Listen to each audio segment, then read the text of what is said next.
कहानी उदयपुर गांव की है, जहां शशि अपने पति चंदू के साथ एक छोटे से घर में रहती है। शशि के घर के ठीक बगल में उसकी जेठानी सरिता का घर होता है। सरिता बहुत ही लालची और घमंडी औरत है। उसने अपने देवरानी और देवर को घर से बाहर निकाल दिया और सारा खेत मकान धोखे से अपने नाम कर लिया, जिस वजह से बेचारी शशि को एक टूटी फूटी किराए के घर में रहना पड़ रहा था। शशि का पति जंगल से लकड़ी लाकर बेचता और उसी से अपना और अपनी पत्नी का गुजारा करता। चलो आज के लिए इतनी लकड़ी काफी है, जल्दी से घर जाता हूँ, शाम ढलने को है, यहाँ जंगली जानवर आ सकते हैं। कुछ ही देर में शाम ढल जाती है। भाग्यवान, अरे भाग्यवान कहाँ हो तुम? अगर खाना बन गया हो तो जल्दी से लगा दो, कल सुबह जल्दी जागना होगा। सुबह लकड़ियाँ बेचकर मुझे जंगल भी जाना है। चंदू जी, चावल दाल सब कुछ खत्म हो चुका है, घर में बस थोड़ा सा आटा बचा हुआ था।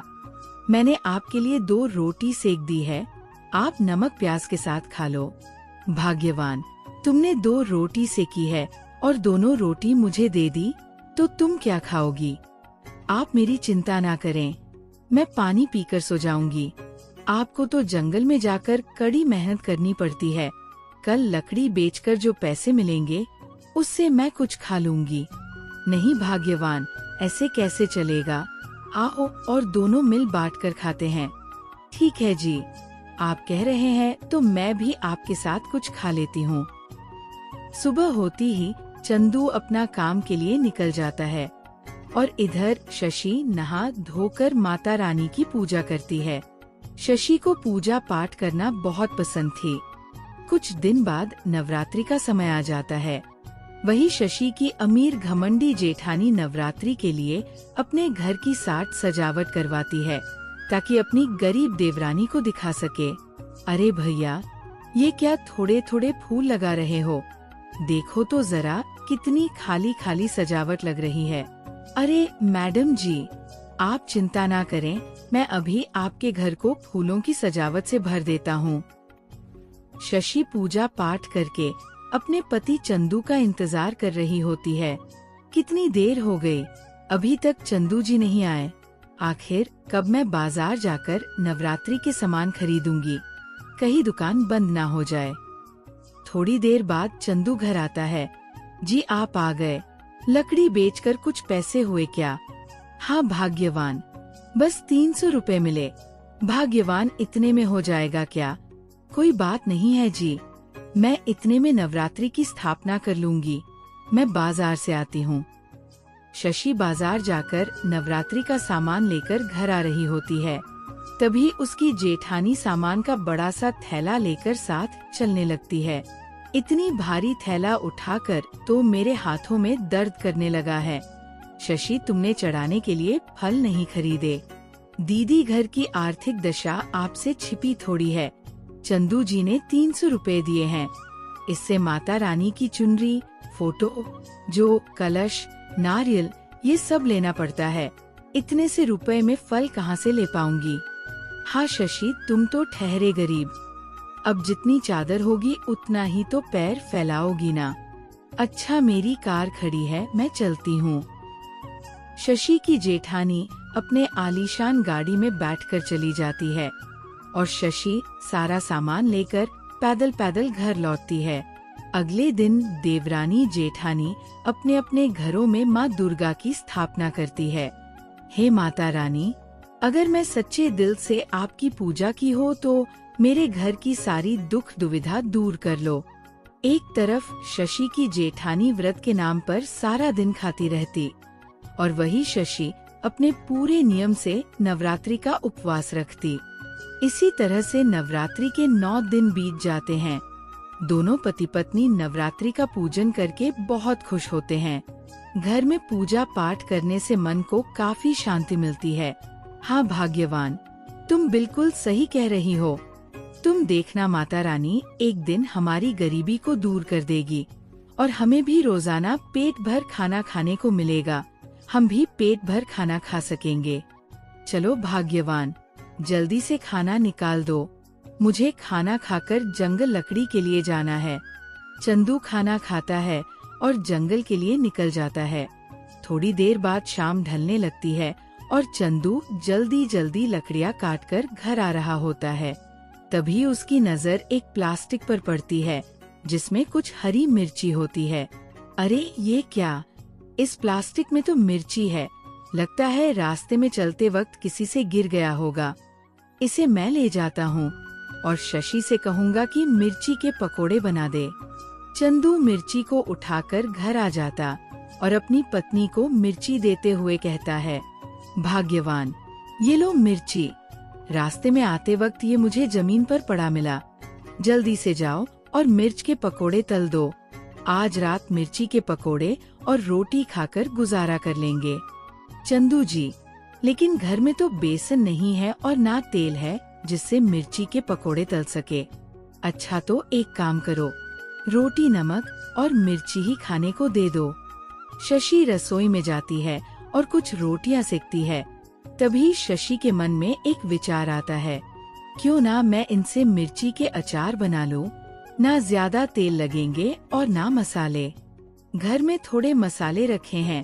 सूखा रोटी खाने से अच्छा है कि हम अचार के साथ रोटी खाएं। शशि जल्दी से मिर्ची का अचार बनाती है और अपने पति चंदू को मिर्ची का अचार और रोटी देती है। चंदू खाना खाता है और कहता है, भाग्यवान, तुमने सही किया है। अचार के साथ रोटी काफी स्वादिष्ट लग रही है।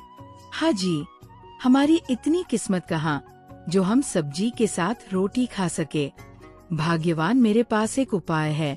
क्यों ना हम मिर्ची के अचार बनाकर गांव में बेचे। लेकिन चंदू जी, कौन लेगा हमारे मिर्ची के अचार?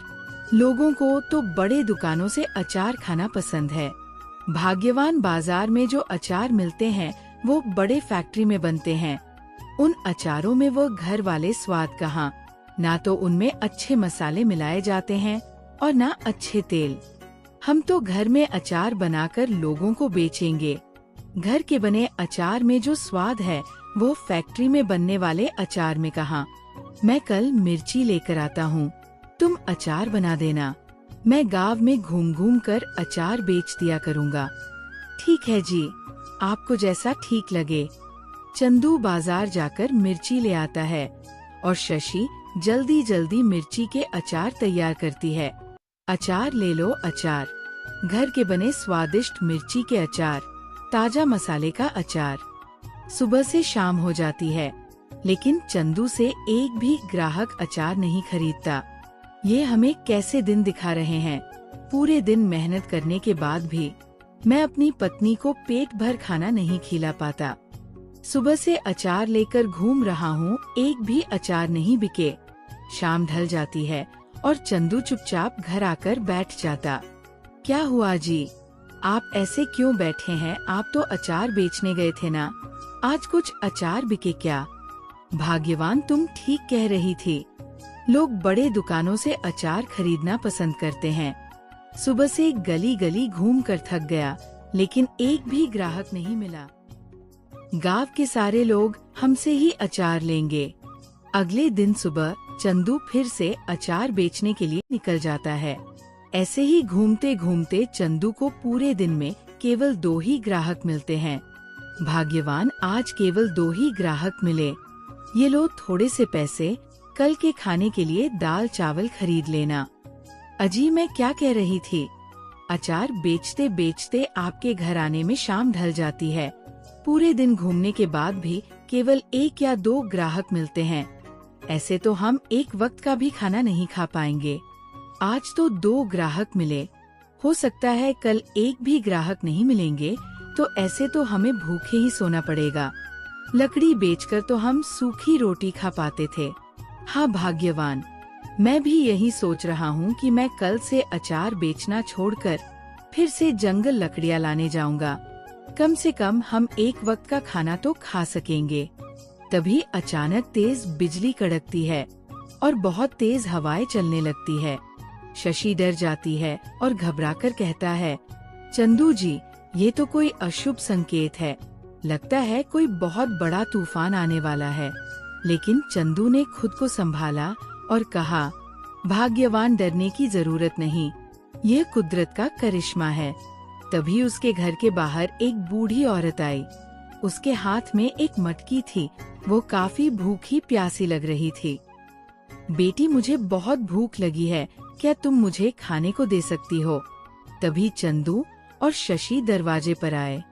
अम्मा, आप कौन हो और इतनी भयानक तूफान में आप अकेले कहाँ निकल पड़ी?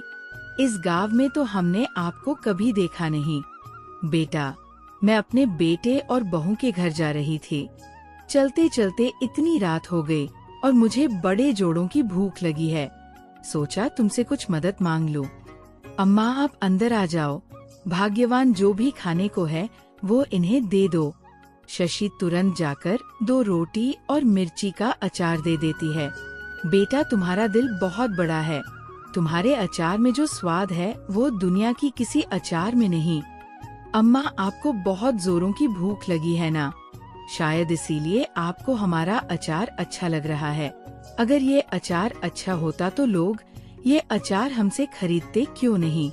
अम्मा ने खाना खाया और शशि से कहा, मैं ये मटकी तुम्हें दे रही हूँ। इस मटकी में जादू है।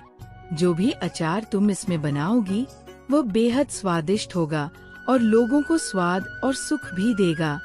लोग उसकी महक से खुद ब खुद चलकर आने लगेंगे और तुम्हारा अचार लोग खरीदेंगे। शशि ने मटकी ले ली। फिर अचानक जोरदार बिजली कड़क और वह अम्मा वहाँ से गायब हो जाती है। ये अम्मा अचानक से कहाँ गायब हो गई? भाग्यवान वह अम्मा कोई साधारण अम्मा नहीं लग रही, नहीं तो वह इस तरह अचानक से गायब नहीं हो पाती। लगता है माता रानी खुद चलकर हमारी मदद करने आई थी। भाग्यवान माता रानी का नाम लेकर हम अपना काम शुरू करते हैं।